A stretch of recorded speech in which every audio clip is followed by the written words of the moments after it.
The original plan sounded romantic until I imagined sharing one bathroom with 3 boys and Mason making noodles at midnight like a raccoon with kitchen privileges. At the end of senior year, somehow, the 4 of us had convinced ourselves that renting one apartment together for college was a brilliant idea. Me, Ryan, Mason, and Jacob. For guys, 1 apartment, 2 couples, 1 kitchen, probably 1 disaster waiting patiently in the corner. At first, it sounded fun.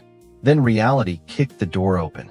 So one afternoon, while Ryan was downstairs helping his mom load a box of old soccer gear into the garage, I lay across my bed, stared at the ceiling, and called Mason. He picked up after 2 rings.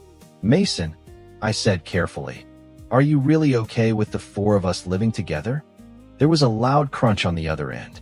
Mason was eating something. Of course he was. "Aiden," Mason said brightly, his voice muffled like he had a chip trapped in his cheek. "I think it sounds amazing. I can teach you how to cook." I narrowed my eyes even though he couldn't see me. Why does that sound like a mother-in-law teaching her daughter-in-law? Mason gasped dramatically. I could practically see him clutching his chest. "Exactly. I will turn you into the perfect wife." I sat up so fast my pillow slipped off the bed. "Mason, what?" he asked innocently, but I could hear the evil grin in his voice. I pressed a hand over my face and sighed. "Stop joking for 5 seconds. I'm serious." There was a tiny pause. The playful rustling on his side went quiet. Then Mason's voice softened. "Yeah, I know." I leaned back against the headboard, looking around my room. The room I had lived in for years. The room where I had overthought everything from Westbrook confessions to Ryan's smile, to whether my heart was trying to ruin my life. College was coming so fast that sometimes it felt like the future had already packed its bags and was waiting by the door. Mason cleared his throat. "Honestly, for people in one apartment might be a lot." I let out a breath. "That's what I was thinking." Mason hummed, then said with painful sincerity, "I mean, I love you and Captain Handsome, but I don't know if I can emotionally survive seeing you 2 being cute every single day." I blinked. Then I laughed. "Excuse me? You think I want to see you standing in the kitchen every morning while Jacob stands beside you like some newlywed husband in a cooking commercial?" Mason burst out laughing so loudly that I had to pull the phone away from my ear. "Okay, that image is beautiful," he said, still wheezing. Jacob would absolutely stand there calmly holding a mug of coffee while I burned pancakes with passion. "And I would have to witness that every day?" I said, pointing at the wall like I was presenting evidence in court. "Every single day." Mason clicked his tongue. "Fine. You make a strong argument." "I know," I said proudly. "I'm very wise." "No," Mason said immediately. "You're just scared of kitchen romance." "I'm scared of all 4 of us losing our minds before midterms." That made him laugh again, but this time it was warmer. After a moment, Mason said, "You and Ryan need your own space." His words landed gently, but they still made something in my chest pause. I looked toward my bedroom door, thinking about Ryan downstairs. Ryan, who had somehow gone from my rival to my boyfriend to the person I wanted beside me in every version of the future I could imagine. Mason continued, quieter this time. "And I think Jacob and I need our own space too." I smiled softly. "Yeah, I think so too." Then Mason's voice brightened again, like someone had switched the lights back on. "What if we get 2 one-bedroom apartments in the same building?" I tilted my head. "Same building?" "Yeah," Mason said excitedly. "Or even the same floor if we get lucky. That way, we're still kind of living together. Just with doors. And emotional safety." I laughed. "That's actually not a bad idea." "Not bad," Mason said, offended. "Aiden, that was genius." "Fine. It was genius. Thank you." I smiled, rolling onto my side. "So we're deciding this." "We are," Mason said firmly. "Wow. Look at us. Powerful." I grinned. "We sound like wives plotting to overthrow our husbands." Mason made a sharp, delighted sound. "That is exactly what this is." We both started laughing again, a kind of laugh that made the whole future feel less scary. After we hung up, Mason and I told Ryan and Jacob. Ryan listened for exactly 1 second before nodding. "Yeah, that makes sense." Jacob, calm as always, simply said, I agree. Mason stared at them through the group call, eyes narrowed. You both agreed suspiciously fast. Ryan smiled like an innocent man with a guilty soul. I'm just supportive. Jacob adjusted his collar with perfect composure. I also value personal space. I looked at Mason. Mason looked at me. And somehow, without saying another word, we both knew the truth. The husbands had been waiting for the wives to solve the problem. For about 10 minutes after the call ended, I felt proud of myself. Not normal proud. Dangerous proud.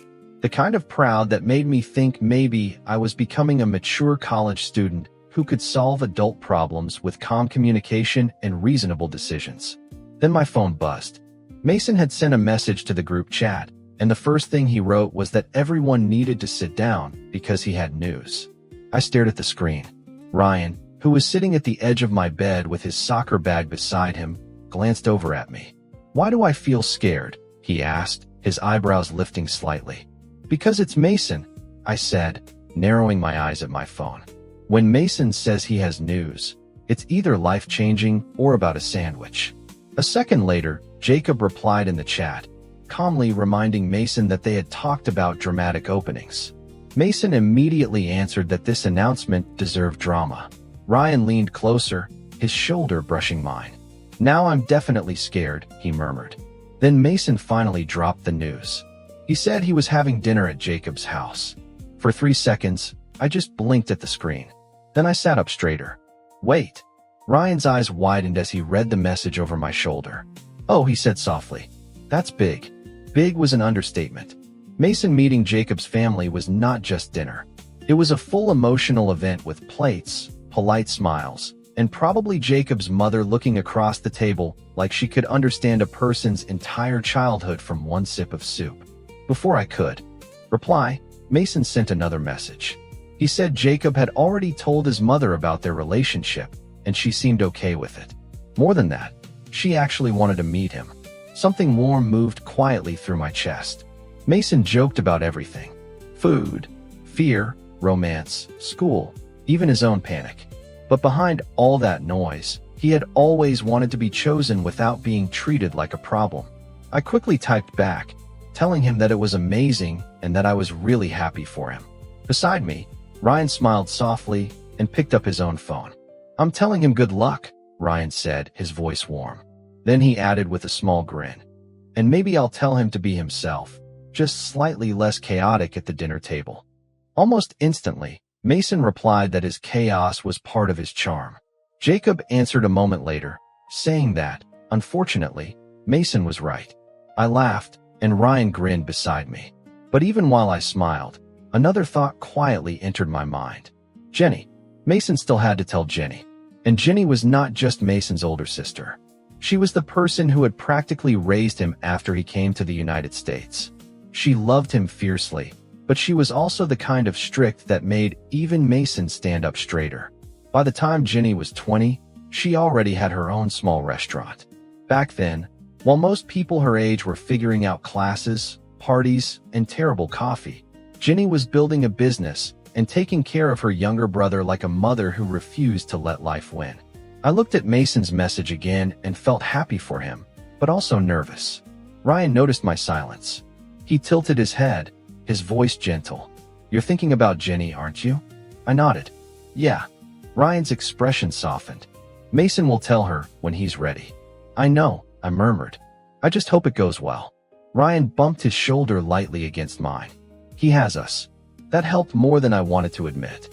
Then Jacob changed the subject and told the group he had found an apartment option near campus. Mason immediately replied that his boyfriend was useful and handsome, which made me snort out loud. Ryan covered his mouth, trying not to laugh. Mason really has no filter. He was born without one, I said. Jacob ignored Mason's compliment with elegant discipline and sent the details. The building was fairly new, close to campus, student-friendly, with 1-bedroom units, a private bathroom, a small kitchen, decent security, and easy access to the bus line. Then Jacob sent the price. Around $1,350 a month per unit. I froze. Ryan leaned closer, read the number, and immediately frowned. No way. I looked at him. That sounds low, right? For that kind of place? Ryan said, sitting up straighter. Near campus? A one-bedroom with a kitchen and private bathroom? That should be at least $2,000 a month. I typed slowly, asking Jacob not to tell us that his family owned the building. There was a pause. A long one. Then Jacob finally answered that his family did not exactly own it. Ryan whispered, "That means yes in rich person language." I pressed my lips together so I would not laugh. Jacob explained that his family did not fully own the property, but they had invested in it and helped manage part of it. The units he found were in that section, so there was a family discount. Then he added that he had not wanted to mention it at first because he did not want anyone to feel awkward or overthink it. That sounded exactly like Jacob. Polite, careful, rich enough to accidentally solve problems, but thoughtful enough to worry that solving them might make people uncomfortable. I typed back, asking if he was sure it was okay. I told him we did not want to take advantage of anything. Jacob replied almost immediately. He said we were not taking advantage. His family had been in business for a long time, and they did not invest in the wrong places. Then, after a short pause, he added one more line. This time, he was investing in friendship. For a second, nobody replied. I imagined Mason somewhere on the other side of the screen, probably staring at his phone with that rare quiet expression he got whenever someone was too sincere and he did not know how to joke his way out of it. Then Mason finally responded by calling Jacob disgusting for being that sweet. Ryan laughed. I smiled down at my phone and felt something settle in my chest. College was still huge. Moving away was still scary. Living on our own still felt like standing at the edge of a brand new map without knowing where the roads went. But somehow, with Ryan beside me, Mason being Mason in the group chat, and Jacob quietly investing in friendship, it felt a little less like we were leaving home. It felt like we were bringing part of home with us. By the end of that week, the apartment plan became real enough to scare me. Not in a bad way. More like the way a roller coaster scares you right before it drops, when you already know you chose to get on, but your heart still asks if you have lost your mind. Jacob sent us the floor plan first. 2 one-bedroom apartments, same floor, 3 doors apart. Close enough that Mason immediately called it emotional cohabitation with legal boundaries. I was sitting at the kitchen table when I read that message, and I almost spit out my water. Ryan, leaning against the counter with a granola bar in his hand, raised an eyebrow. Do I want to know? I held up my phone. Mason says 2 apartments on the same floor still counts as living together. Ryan smirked, taking a bite of his granola bar. He's not wrong. I pointed at him. Don't encourage him. Ryan smiled innocently. I'm encouraging architecture. A second later, Mason sent another message saying that if Aiden and Ryan ever got too lazy to cook, they were welcome to come over to his apartment. I narrowed my eyes at the screen. Then another message came in right after. Mason corrected himself and said he meant we were welcome to come over to learn cooking and respectfully evaluate his results. I laughed so hard my shoulders shook. Ryan stepped closer, reading over my shoulder. Respectfully evaluate? That means eat for free, I said, trying to sound serious. Ryan nodded slowly, his eyes bright with amusement. Educational eating. Exactly. I typed back that I would bring a notebook and judge his technique like a professional cooking show host. Mason replied that he would accept only compliments and dramatic applause. Then Jacob, calm as ever, wrote that he would accept honest feedback if it helped Mason avoid burning rice. For a moment, the group chat went silent. Then Mason sent one sentence. Jacob, betrayal looks ugly on you. Ryan chuckled softly beside me. I like them. I looked up at him. You like everyone who helps feed you. That's not true, Ryan said, placing one hand over his heart with fake offense. I also like people who help feed you. I tried to glare at him, but my face betrayed me by smiling. The plan was simple. College started in a little less than 3 weeks. We had originally planned to move in 2 weeks before classes, just enough time to settle in, learn the area, and pretend we knew how adult life worked. But then Jacob found out both units were already empty. Even better, they were in the section his family helped manage. So the building manager agreed to let us move in 1 week earlier than expected. When Jacob told us that, Mason said dramatically that rich people had secret doors in life. Jacob answered, very politely, that sometimes those doors were just paperwork. I whispered to Ryan, that is the most Jacob sentence ever. Ryan nodded, smiling. Very elegant. Very terrifying. The next few days moved fast. Mason's dinner with Jacob's family happened first. I waited all evening for updates like I was tracking a national emergency. Ryan kept telling me to relax, but he was checking his phone too, so he had no right to act calm. Finally, close to 10, Mason called. I answered so fast I nearly dropped my phone. Well, Mason sighed dramatically through the speaker. I survived. Ryan leaned in from beside me, his voice warm but teasing. Did you behave? Mason clicked his tongue. Captain, I was charming. Jacob's mom liked me. In the background, Jacob said quietly, she did. There was something soft in his voice, something proud. It made me smile. And, Mason added, suddenly sounding way too pleased with himself, I might be going on vacation with them before school starts. I froze. Already. Mason laughed, bright and shameless. What can I say? I'm memorable. Ryan covered his mouth, trying not to laugh. I leaned back against my headboard and shook my head. That sounds insane, but also very Mason. Thank you. Mason said proudly. I will accept that as a compliment. I was happy for him. Really happy. But after the call ended, I stared at my phone for a while, thinking that one day I would force Mason to tell me every detail. There was no way he could casually walk into Jacob's family dinner and leave with a vacation invitation without some kind of story hiding in the middle. With Mason and Jacob busy, Ryan and I decided we would move in first.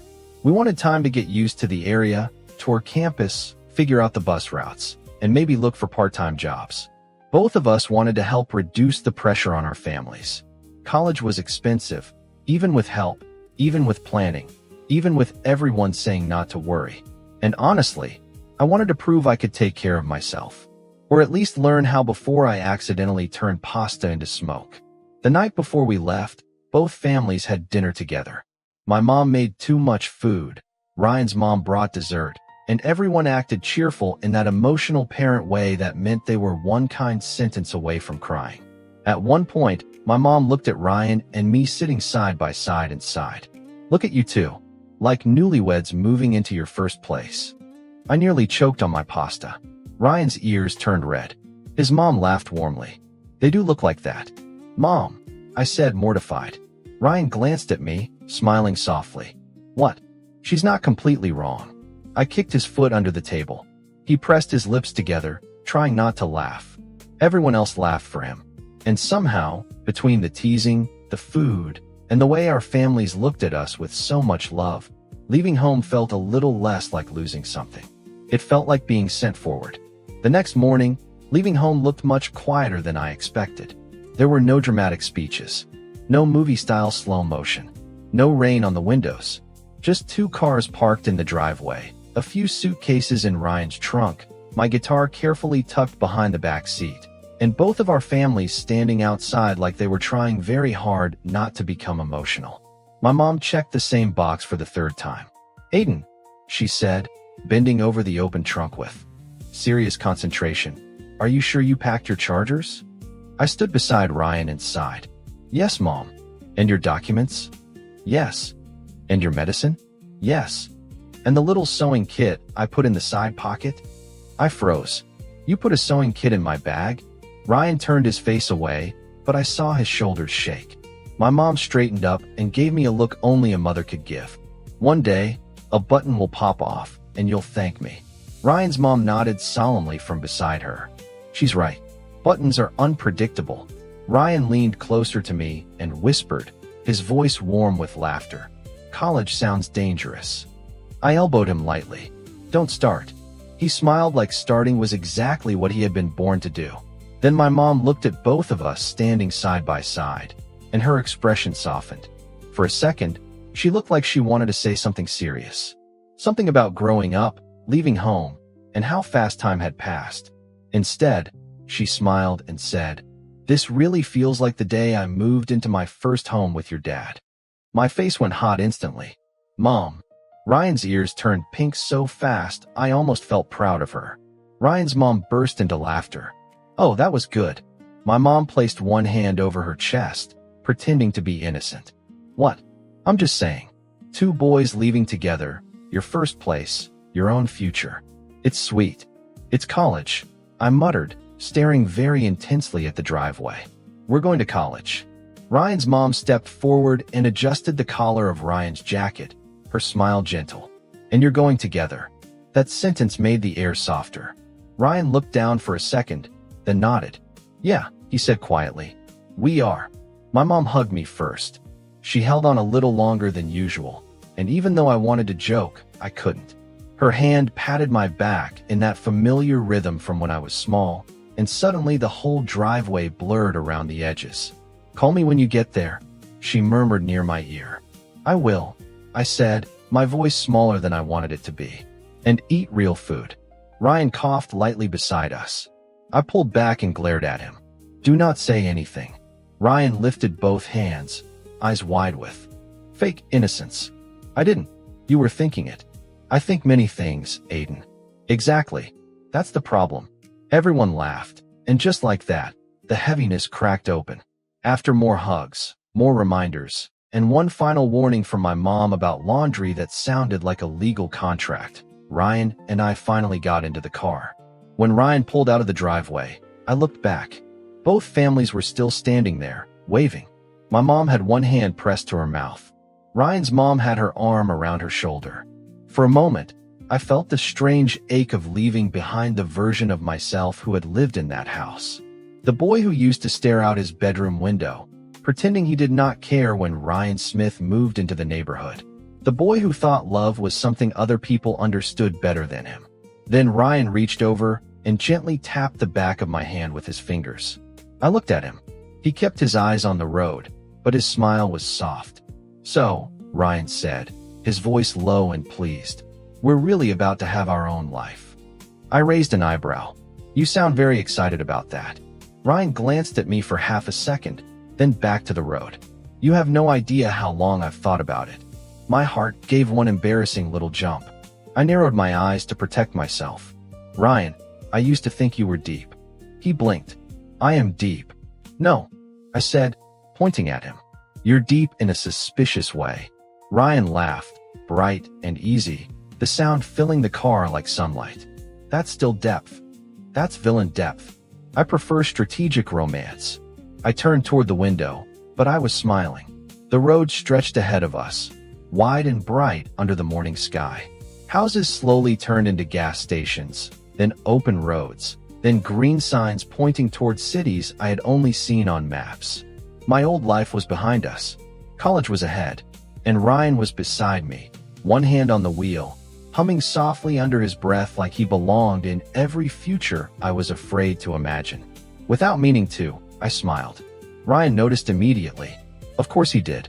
What? He asked, his eyes flicking toward me. What's so funny? I leaned back in my seat and gave him my most dangerous smile. I was just thinking about waking up next to you every day. Ryan's face turned pink again. The great Ryan Smith, former Westbrook soccer hero, destroyer of my peace, and professional heart thief, suddenly forgot how to look normal. He cleared his throat. That sounds worth looking forward to. I stared at him. Did I just make you shy? No, you hesitated. I was focusing on safe driving. Sure. Ryan shook his head, but he was smiling. Then he said, what about you? Are you looking forward to my cooking? I slowly turned my head toward him. You're cooking? Ryan's lips curved with mischief. Actually, I was imagining you cooking. A romantic dinner. You standing in the kitchen. Me sitting at the table. The smoke alarm singing backup vocals. I gasped. Ryan. He tried to look serious and failed. I'm not saying you'll burn everything. You absolutely are. No, he said quickly, his voice trembling with laughter. I'm saying your food has a darker artistic direction. I stared at him. Ryan nodded as if he had solved a great philosophical problem. The dark version of love meals. I folded my arms. Fine. Since you're so excited, I'll make you love meals every day. Ryan's smile turned soft and annoyingly satisfied. I'll eat them. Even though he was joking, something about the way he said it made my chest warm. Outside the window, the road kept moving. And for the first time, The future did not feel like a place waiting to test us. It felt like a place we were driving toward together. By the time we reached the apartment building, my legs felt like they had forgotten how to be human. Half a day on the road sounded romantic when people said it in movies. In real life, it meant 2 rest stops, 1 gas station coffee that tasted like regret, and Ryan asking me 3 different times if I wanted snacks, even though he was clearly the one who wanted snacks. The building stood near the edge of campus, not close enough to hear every student yelling at midnight, but close enough that we could probably get to class without needing a heroic journey. It was newer than I expected, with clean brick walls, wide windows, and a small lobby that smelled faintly like fresh paint and lemon cleaner. I stood on the sidewalk with my backpack hanging from one shoulder, staring up at it. Ryan came around the car, stretching his arms over his head. "So," he said, his voice bright with satisfaction, "this is home." I swallowed, suddenly aware of how big that word felt. "I guess it is." Ryan looked at me, his smile softening. "You okay?" "Yeah," I said quickly, then looked back at the building. Just trying to process the fact that I'm about to live somewhere that doesn't have my mom yelling about laundry from downstairs. Ryan's mouth twitched. "Give her 2 days. She'll find a way to yell through the phone." I laughed, and the tightness in my chest loosened. I called the building manager using the number Jacob had sent us. A woman named Karen answered, and within 10 minutes, she came down to meet us in the lobby with a clipboard, a key ring, and the calm energy of someone who had watched hundreds of nervous students pretend they were adults. "You must be Aiden and Ryan," she said with a professional smile. Ryan nodded politely. "Yes, ma'am." Karen looked at him, then at me. "Jacob's family let us know you'd be arriving today. Everything is ready." I blinked. "That sounds surprisingly smooth." Karen chuckled as she led us toward the elevator. "Enjoy it. Moving usually gets less smooth once boxes are involved." Ryan leaned toward me and whispered. That sounded like a warning. I whispered back, "We should fear the boxes." 20 minutes later, we were standing inside our apartment. For a second, neither of us moved. It wasn't huge, but it was bright. The living room opened into a small kitchen with pale cabinets and a clean countertop. There was 1 bedroom, 1 bathroom, and a window that let afternoon light spill across the floor in long golden stripes. The walls were empty. The corners were quiet. Everything looked untouched, like the apartment was waiting for us to become ourselves inside it. I walked slowly through the living room, my hand brushing the back of the sofa that had come with the unit. "This is where we'll be," I murmured. Ryan set down one of the bags near the door. "For college." "For college," I repeated. Then I remembered my mom's voice from the driveway. "Call me when you get there." I pulled out my phone right away. "Before she sends a search party." Ryan laughed softly. "Good idea. My mom has probably checked her phone 12 times already." My mom answered before the second ring. "Aiden, are you there? Is the apartment okay?" I looked around at the bright window, the small kitchen, the empty walls, and Ryan standing beside me with that quiet smile on his face. "Yeah, Mom," I said, my voice softening before I could stop it. "We're here. Everything's okay." Ryan leaned closer and waved even though she could not see him. "Tell her I'm keeping you alive." I gave him a look. Ryan says he's being useful. From the phone, my mom laughed, and somehow that sound made the unfamiliar apartment feel warmer. After I hung up, Ryan called his mom too. He tried to sound calm, but the way his voice softened when he said, "Yeah, Mom, we made it," told me he was feeling the same thing I was. We had left home, but home had not really left us. That thought made my stomach flutter. I pictured late nights studying at the little table, Ryan's cleats near the entrance, my guitar leaning against the wall, 2 mugs in the sink, bad meals, good mornings, ordinary days that somehow felt impossible a year ago. When I turned around, Ryan had already dropped onto the sofa like a king claiming his throne. He looked ridiculously pleased with himself, but his eyes were not on me. They were on the kitchen, and he was smiling. Not a normal smile, a suspicious one. I crossed my arms. "Ryan." He looked at me with fake innocence. "What? Why are you staring at the kitchen like it owes you money?" Ryan pressed his lips together, but the smile escaped anyway. Then I remembered the car ride. The dark version of Love Meals. The smoke alarm singing backup. I narrowed my eyes. Oh, I see. You're excited to taste my cooking, aren't you? Ryan immediately lifted both hands, his eyes widening. I surrender. That was fast. Aiden, he said seriously, but his mouth was fighting a laugh. Today has been a very long day. I would never be cruel enough to let you cook after a long drive. I stared at him. How thoughtful. Exactly, Ryan said, nodding like a wise man. So I think we should order pizza. I tilted my head. Because you care about me? Deeply. And not because you fear my love meals. Ryan placed one hand over his heart, his expression painfully dramatic. I respect your love meals from a safe distance. I threw a pillow at him. He caught it against his chest, laughing so brightly that the empty apartment suddenly felt less empty. So we ordered pizza. While we waited, we started unpacking. Not perfectly, not even close. We shoved suitcases into the bedroom, stacked towels in the bathroom, placed my guitar carefully in the corner by the window, and left Ryan's soccer bag near the door because he said he would organize it later, which probably meant never. When the pizza arrived, we sat side by side on the sofa with the box open on the coffee table and paper plates balanced on our knees. Ryan looked around the room, his voice quieter now. So we're really living together. I followed his gaze around the apartment. The half-open bags, the crooked stack of books, the guitar by the window, the tiny kitchen waiting for future disasters. Yeah, I said softly. We finally have our own place. Ryan turned his head toward me. The warm light from the lamp softened his face, making him look less like the confident soccer captain everyone noticed first and more like the boy who had kept choosing me again and again. That night, nothing dramatic happened. No fear, no overthinking. No pretending we were less happy than we were. Just pizza, quiet laughter, tired shoulders, and the strange, beautiful feeling of belonging somewhere new. The next morning, we planned to tour campus together. But before I even finished brushing my teeth, Ryan's phone buzzed on the bathroom counter. He picked it up, still half asleep, then blinked at the screen. I looked at him through the mirror. What? Ryan's eyebrows lifted. My new coach says I can come by campus today and meet some of the team. I rinsed my mouth, then slowly turned toward him.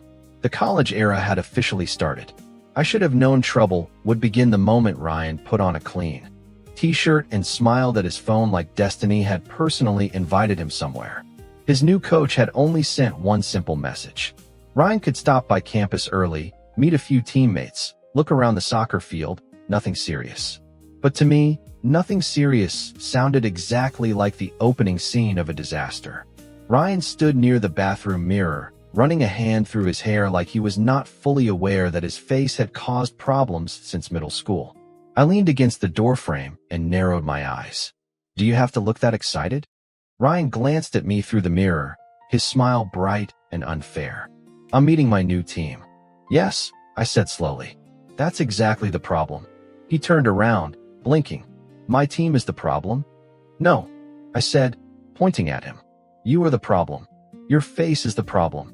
Your whole Captain Energy thing is the problem. Ryan stared at me for half a second. Then his mouth twitched. Are you jealous before anything has even happened? I immediately straightened. No, I'm preparing for a crisis. Ryan crossed his arms, amused. Preparing for what? For difficult social situations, I said with dignity. Someone has to protect you from your own face. Ryan's eyebrows lifted. Protect me? Yes. From soccer players? From attention? Ryan's smile widened in the most annoying way. Aiden. What? His voice softened, but his eyes were laughing. You're adorable. I grabbed my backpack from the chair and walked past him. And you're already testing my patience before breakfast. Ryan laughed behind me, warm and easy, and followed me out. The campus looked different in morning light. Bigger, cleaner, more official. The sidewalks were wide, the lawns were neatly cut, and brick buildings rose around us like they had been waiting for generations of students to panic politely inside them. Ryan walked beside me, his steps light with excitement. I tried to look normal. I failed, because my imagination was extremely committed to ruining my peace.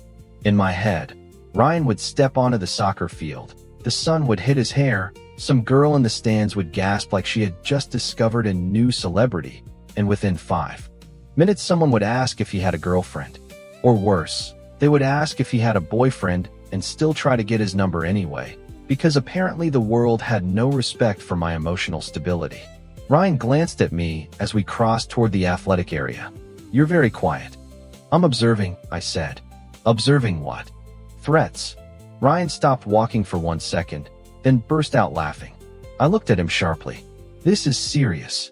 He tried to control his face, but his eyes were still sparkling. "Sorry. Yes. Very serious. Campus threats. Like squirrels and attractive people. Do not joke about attractive people near your soccer field." Ryan leaned closer, his voice low and teasing. "So you admit I'm attractive?" I stared straight ahead. "That information is classified." He laughed again, and I hated how much I liked the sound. When we reached the soccer field, the air smelled like fresh grass and summer heat. The bleachers were mostly empty, but not completely. A few students sat scattered along the rows, talking, drinking iced coffee, scrolling on their phones. The moment Ryan stepped closer to the field, I saw it happen. Heads turned. Not all at once. That would have been too dramatic, even for my life. But one by one, like small lights switching on. A girl in the front row nudged her friend. Another student looked up from her phone and did a very obvious double take. Someone whispered something, and then 2 more people glanced in Ryan's direction. I stood there with my backpack strap gripped in one hand. Wonderful. Perfect. Exactly as predicted. Ryan, completely unaware or pretending to be, smiled when a tall guy in a team shirt waved him over from the sideline. "That's probably one of the assistant captains," Ryan said, his voice suddenly a little nervous. The nervousness softened me immediately. I reached over and lightly squeezed his wrist. "Go. They'll like you." Ryan looked at my hand, then at me. His smile turned gentle. "You think so?" "I know so," I said, trying not to sound too proud. "You're annoyingly likable." He grinned. "That means a lot coming from my former enemy. Temporary enemy. Loud enemy. Go before I change my mind." Ryan laughed, then jogged toward the team. And that was when the bleachers came alive. Not loudly. Not enough for Ryan to notice right away. But I heard it. "Is he new? He's cute. Wait, is he on the soccer team? Do you think he has someone? Someone should ask for his number." My soul left my body, looked around, and decided it wanted to file a complaint. I slowly turned my head toward the bleachers. The girls were not doing anything wrong. Technically, they were just talking. People talked. People noticed handsome soccer players. People had eyes. Unfortunately, Ryan was my handsome soccer player, and my heart had apparently become a tiny security guard with a whistle. I crossed my arms and forced myself to breathe. It was fine. Everything was fine. I was calm, mature, college-ready. On the field, Ryan shook hands with a few teammates. He smiled politely, nodded as the assistant captain explained something, and glanced over at me once like he wanted to make sure I was still there. That one glance nearly ruined my entire argument against public affection, because suddenly the noise in the bleachers did not matter as much. Ryan was surrounded by his new world, but his eyes still found me. Then, after a few more minutes, Ryan finished greeting the team and jogged back toward me. The students nearby reacted instantly. Someone whispered, "Oh my gosh, he's coming this way." Another voice said, "He's even better up close." I looked at Ryan's bright smile, then at the very interested faces behind him, and a ridiculous thought hit me like a fire alarm. Should I just kiss him? Not a dramatic one, not a movie scene, just enough to make the message clear. This one is taken. Please redirect your attention to literally anyone else. The thought was so strong that I scared myself.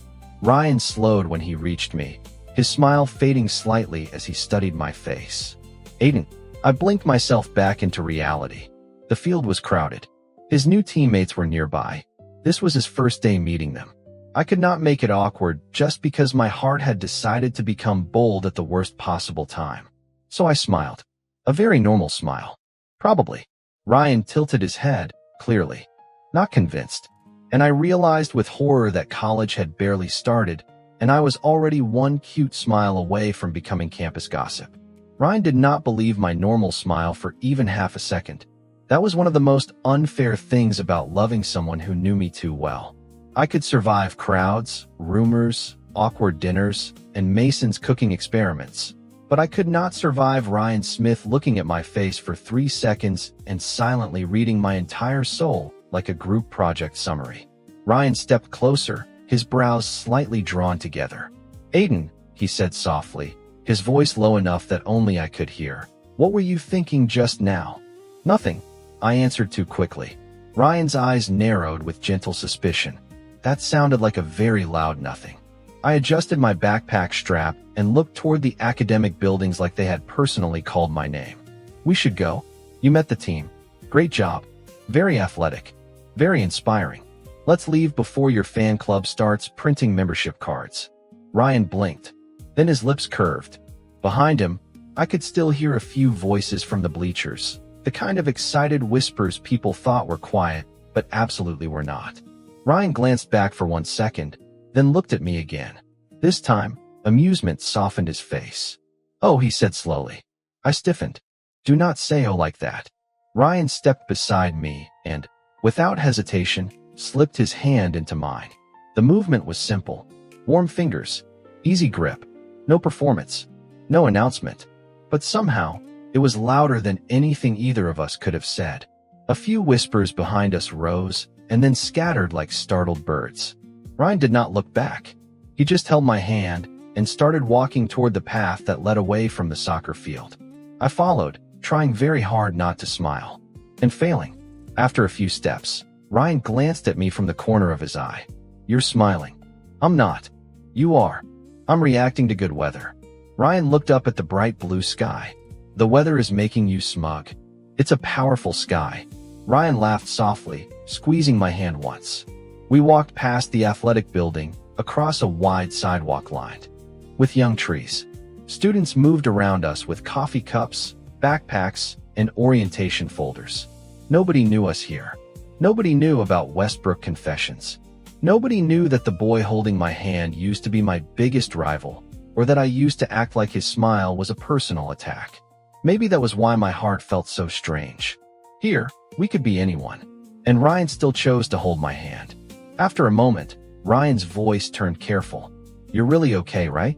I looked at him. "I told you. I'm super okay." Ryan gave me a look. "Aiden." That one word was unfairly effective. I sighed. "Fine. I'm okay. I just had a moment." Ryan slowed down slightly. His thumb brushed once across the side of my hand. Was it like the dance? The question landed gently, but I still felt it. The school dance. The lights. The music. The way I had seen people looking at Ryan, and suddenly felt like the entire room could take him from me just by noticing him. I shook my head. "Not exactly." Ryan watched me closely, his expression warm but serious. I looked ahead, then muttered, "You shouldn't be scared for me." Ryan tilted his head. "Then what should I be scared of?" I swallowed the laugh rising in my throat and gave him a sideways glance. "Me?" Ryan stopped walking. I stopped too. He stared at me, confused. "You?" "Yes," I said, trying to sound calm and failing because my face was already heating. Because for about 3 seconds back there, I seriously considered marking my territory. Ryan's eyes widened. Then slowly, dangerously, his smile appeared. "Marking your territory," he repeated, his voice full of laughter he had not released yet. I pointed at him. "Do not make that face." "What face?" "That one. The one that says you are about to enjoy this too much." Ryan leaned a little closer, still holding my hand. "And how are you planning to mark your territory, Aiden?" I looked away toward a nearby fountain. The water splashed brightly in the sun, sounding way too cheerful for my embarrassment. "With a kiss," I admitted. For 1 second, Ryan went completely still. Then his ears turned pink. It was beautiful. I smiled slowly. "Oh, did I just make the great Ryan Smith shy?" Ryan cleared his throat and looked down at our joined hands. "No," you paused. "I was processing important information." "You were blushing." Ryan looked back at me, his eyes sparkling now. "It sounds scary." I raised an eyebrow. "Scary?" He nodded, very solemnly. "Terrifying." I started to pull my hand away, but he immediately tightened his fingers around mine, smiling wider. Then Ryan leaned closer and whispered, but also kind of exciting. My brain stopped working for half a second. Ryan, I said, my voice cracking with embarrassment. He laughed, bright and pleased. I shoved his shoulder lightly with my free hand. You are impossible. And you were going to kiss me in front of my new teammates, Ryan said, looking far too happy about it. I didn't do it, I said quickly, because I am mature. Ryan nodded with exaggerated respect. Very mature. And considerate. Extremely considerate. And not at all jealous. Ryan looked at me. I looked back. The silence lasted 2 seconds. Then we both laughed. Ryan started walking again, still holding my hand. Honestly, he said, his smile softening. If you had done it, we might have become campus gossip before classes even started. I groaned. Don't say that. I just escaped Westbrook confessions. Ryan chuckled. Maybe this campus has a confession page too. I stopped so fast he had to turn back. Ryan. He looked at my horrified face and burst out laughing. I pointed at him with my free hand. Do not summon it. I'm not summoning anything. You absolutely are. That sentence sounded like a curse. Ryan pulled me gently forward again, his laughter fading into a warm smile. Okay, no confession pages. No gossip. Just us. Just us. The words settled between us, simple and steady. I looked at our hands, then at the campus stretching ahead of us. Everything was new, bigger than Westbrook, louder, more unknown. But Ryan was beside me, and somehow, that made even the unknown feel like a place I could walk into. We kept walking until the soccer field disappeared behind the athletic building, and my heartbeat finally stopped acting like it had been chased across campus. I was just starting to breathe normally again, when the campus gave me a new problem. Music. It came from the courtyard near the student center, soft at first, then clearer as we got closer. A guitar. A microphone. Someone laughing. A small crowd gathered around a little outdoor stage with a banner that read Open Mic Club Day. I slowed down without meaning to. Ryan caught it right away. His thumb brushed lightly against my hand. You heard it too, huh? I tried to sound casual. It's hard not to. There's literally a speaker. Ryan smiled, glancing at my face. Aiden. What? You have that look. I blinked. What look? The look you get when music steals your soul for a second. I rolled my eyes, but I did not deny it. On the stage, a girl with curly hair finished singing a folk song, and the crowd clapped warmly. It was not a huge event, nothing fancy, just a few students sitting on the grass and folding chairs, but the atmosphere felt bright and alive. Someone had taped colorful flyers to a table nearby. A guy was adjusting the microphone stand while another student wrote names on a sign-up sheet. I stood there a little too long. Then a voice beside us said, "You look like someone who either loves music or is about to judge all of us silently." I turned. A guy around our age stood near the sign-up table, holding a clipboard. He had messy blonde hair, round glasses, and the kind of confident smile that made him seem like he had introduced himself to strangers since kindergarten. I pointed at myself. Me? He grinned. Unless your boyfriend is the one staring at the stage like it personally changed his life. Ryan's smile appeared instantly. I felt my ears heat up. The guy stuck out his hand. I'm Thomas. Music club. Unofficial recruiter, official microphone untangler, and emotional support person for nervous singers. I shook his hand. Aiden. Ryan shook his hand next. Ryan. Thomas looked between us, then back at me. So, Aiden, do you sing? Play? Right? Secretly produce dramatic ballads in your bedroom. Ryan's eyes lit up in a dangerous way. I saw it happen and tightened my grip on his hand. Ryan, don't. Ryan looked innocent. Too innocent. I didn't say anything. You were about to. Thomas leaned closer with delighted curiosity. Oh, now I definitely want to know. I hesitated. Classes haven't even started yet. I'm just an incoming freshman. Thomas waved his clipboard like that detail did not bother him at all. Close enough for open mic day. I sighed. I sing a little. I play guitar. Ryan turned to Thomas, his voice warm and far too proud. He sings really well. I slowly looked at him. Ryan. Ryan smiled like a man accepting his fate. What? It's true. I narrowed my eyes. Do you want dinner tonight to be the dark version of Love Meals? Thomas froze for half a second. Then he burst out laughing. I'm sorry, the what version? Ryan pressed his lips together, trying not to laugh. It's a very artistic cooking concept. It's a threat, I corrected. Thomas pointed his clipboard between us, grinning. You two are a couple, right? Before I could even decide whether to answer calmly, Ryan said, without hesitation, yeah, we are. No pause. No nervous glance. No half step back. Just yes. Warmth spread through my chest so quickly that for a second, I forgot what to do with my face. Ryan continued, smiling at Thomas, and Aiden actually wrote me a song once. I turned to him so fast. Ryan Smith. Thomas's eyes widened like someone had handed him free concert tickets. Wait, he wrote you a song? Ryan nodded proudly. A really good one. I muttered. I'm changing the locks when we get back. Ryan leaned closer, lowering his voice in that soft, unfair way that always ruined my defenses. Aiden. No, he widened his eyes slightly. I looked away immediately. Do not use that face. What face? Ryan asked gently, even though he absolutely knew. The wounded golden retriever face. Thomas clutched his clipboard to his chest. This is the best recruitment day I've ever had. Ryan squeezed my hand once.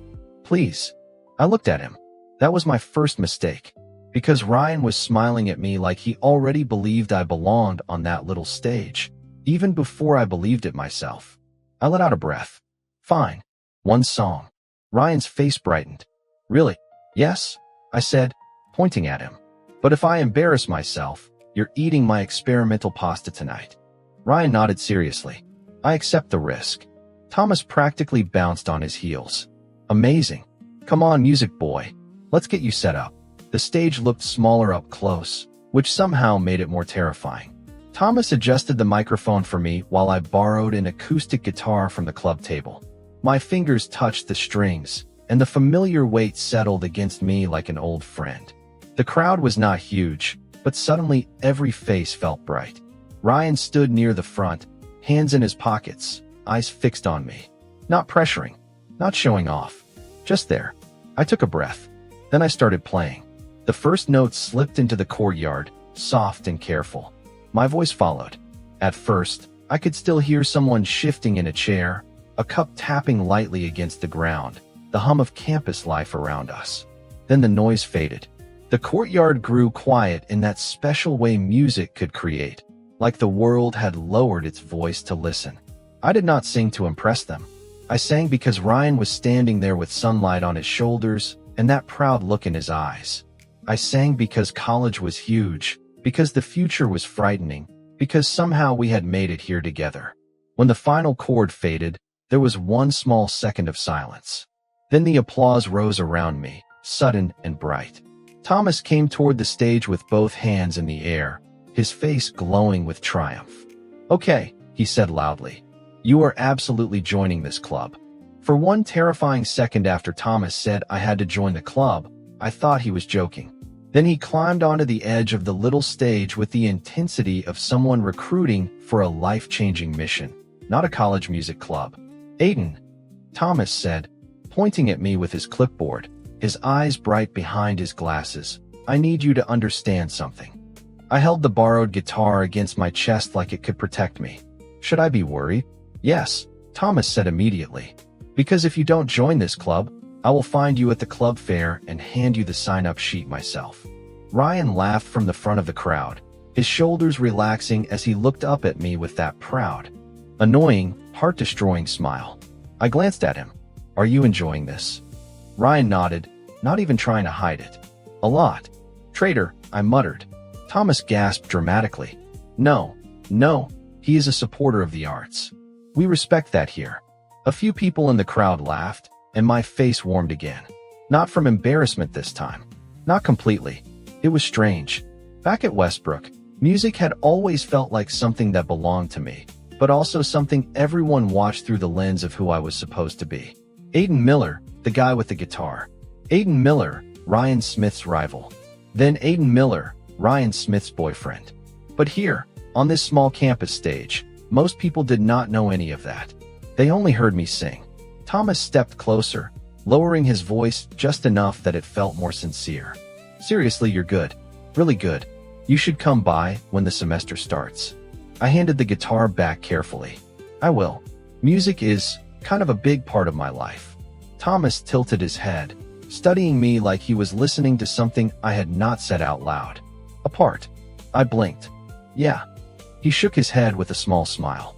You sing like you belong to music. That sentence made me pause. The courtyard noise softened around me. Students were talking again. Someone else was getting ready for the next song, and the microphone gave a tiny crackle. But for a moment, I just stood there, holding Thomas's words in my chest. Belong. It was a dangerous word. For a long time, I had not known where I belonged. Not in Ryan's shadow. Not outside of it. Not as his rival. Not as the boy who pretended not to care. Even after we became us, a part of me was still learning how to stand in a place without wondering if I had earned it. Then I looked at Ryan. He stood near the stage, hands in his pockets, sunlight brushing his hair, his expression softer than anything he would probably admit to in public. The moment our eyes met, his smile changed. It became quieter, more personal, like the applause, the crowd, and the whole campus could disappear, and he would still be looking at me the same way. So I smiled at Thomas and said, "Music gets part of me." Thomas raised an eyebrow. "Only part." I looked back at Ryan. Ryan's eyes widened slightly, like he already knew I was about to say something dangerous. I said it anyway. "The rest belongs to him." For half a second, Thomas froze. Then he pressed the clipboard against his forehead and groaned. "Oh my gosh, I am being emotionally attacked by two incoming freshmen." Ryan laughed, his face turning pink. I climbed down from the stage, trying to look calm even though my heart was doing something very unreasonable. Thomas pointed at both of us. "This is unfair. I woke up today single, optimistic, and ready to recruit musicians. Now I'm being mocked by a walking love song and his soccer boyfriend." Ryan stepped beside me, his smile bright with mischief. "For the record, I didn't mock you." Thomas looked at him. "You exist very romantically. That counts." I burst out laughing. Ryan placed a hand over his chest, pretending to be offended. "I'll try to be less romantic next time." "Don't," I said before I could stop myself. Ryan turned toward me, his smile softening instantly. Thomas made a strangled sound. "See? Again. Attacked." I covered my face with one hand, but I was laughing too hard to feel embarrassed anymore. After Thomas made me promise that I would visit the music club table during orientation week, Ryan and I finally said goodbye. We had barely walked 10 feet when Thomas called after us. "Aiden, I mean it. I'm saving you a sign-up sheet." I turned around and waved. "I'll join." "Good," Thomas shouted back. "And bring the boyfriend. He's good for audience reactions." Ryan lifted one hand, smiling. "Happy to support." Thomas pointed at him again. "Dangerously romantic. I'm watching you." We walked away laughing, our shoulders brushing as we followed the path past the student center. For a while, neither of us said anything. The campus no longer felt quite as huge as it had that morning. Ryan had found his new field. I had found a stage that might one day feel like mine. And somehow, instead of pulling us apart, the new world had made one thing clearer. Ryan glanced at me, his voice gentle. "You looked happy up there." I looked ahead, smiling. I think I was. His hand found mine again, warm and familiar. That day, Ryan found his new field. I found my new stage. And in a campus big enough to make anyone feel lost, we still found our way back to each other.